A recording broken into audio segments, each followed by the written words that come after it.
all kinds of alphabets. Your next comedian, please welcome Floyd Haas.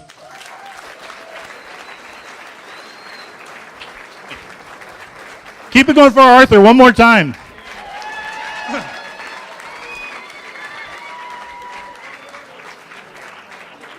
It's weird. The microphone smells like fondue cheese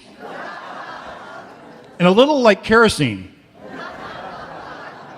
Just so I can get an idea, how many people here have or have not been to a comedy contest before? Just wanted to see where everybody was at, okay? How's everybody doing tonight?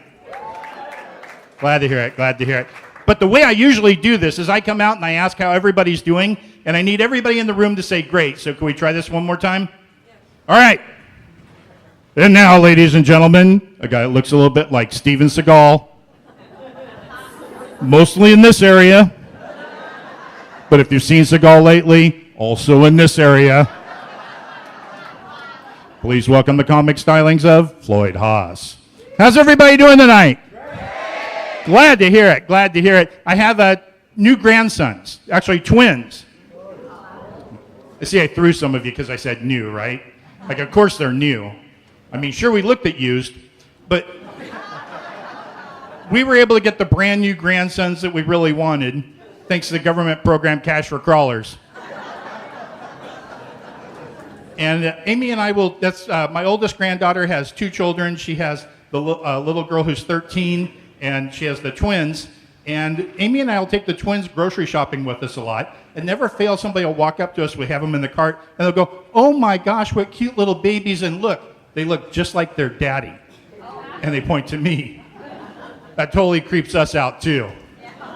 Because we both feel we could do better. There's some advantages to having, here's the thing, there's some advantages to having twins, right? For one, there's 2 of them, and I get to visit with them. And so like with Amy, if there's something on my shirt, there's only a 33% chance it came from me. Here's the other thing about the people saying that I look like them, they're not identical. How can they possibly look like me when they don't even look like each other? And our newest addition to the family is our daughter Courtney, she's 12, and in our home we don't use the term adopted, she's a rescue. My youngest son is Tanner, Tanner's 15, he and his wife don't have any children. And my oldest son is Travis. Now, Travis, remember when Hostess got rid of all their inventory and they moved to China? Travis used to work for the company that bought up all of that inventory. And at one time, they had the largest collection of ding-dongs under one roof. The largest collection of ding-dongs under one roof now is Congress. But it's weird being a grandparent my age, right? Any other grandparents here tonight? Oh, okay, well, you folks know how I feel, right? We do a lot of the same things that we used to do. We don't feel like grandparents. Look at me, I'm only 57 years old, and I'm in perfect physical shape. And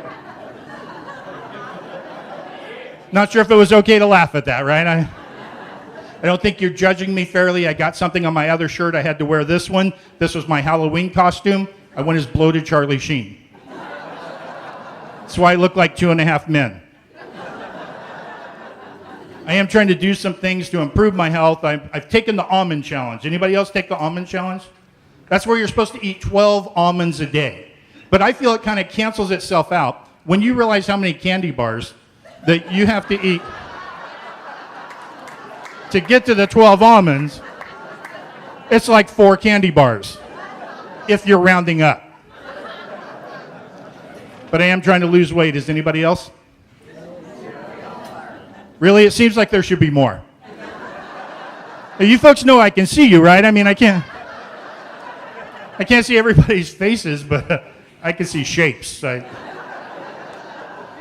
it's weird when you become a grandparent, you know, that you don't really feel like one until you have these realizations. For my wife, it was one day we walked into our bedroom. Our oldest granddaughter was going through my wife's jewelry box.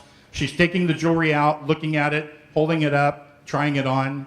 Tears started to roll down my wife's cheek because we'd seen our own daughter do this with her grandmother's jewelry box. And it seemed just like yesterday. My grandpa realization actually occurred after something had happened when I realized I just made out with somebody's grandma. Is that like what happened with you folks? But when you've been married for a long time, my wife and I have been married for 35 years now. Thanks. I know Arthur's been married longer, but it's weird, and things get weirder. And they say that every time you say that you've been married for 35 years, somebody comes up and says, well, what's your secret? Well, they've checked this nationally, and of course, the secret to marriage is that the guys are willing to accept responsibility for the argument. They're willing to take the blame. I went to the store the other day, and I was pulling out of the parking lot. Right as I came up to the intersection, somebody misjudged the intersection and came head on into me from the left-hand turn lane. Almost hit head on. I was still really shaken when I got home, and I told my wife, I almost got hit in a head-on accident with a wrong-way driver. And she says, was it your fault or theirs? That's what happens from decades of taking the blame. She didn't even give me the benefit of the doubt of me being the second choice. Like him or you, it was me first. But things have changed for us over the years, especially in the intimacy department. For example, the other night we were laying in bed next to each other, and I asked her, hey, so you want to make out? She texted me back and said, sure. Who is this? You folks have been great. Enjoy the rest of the show.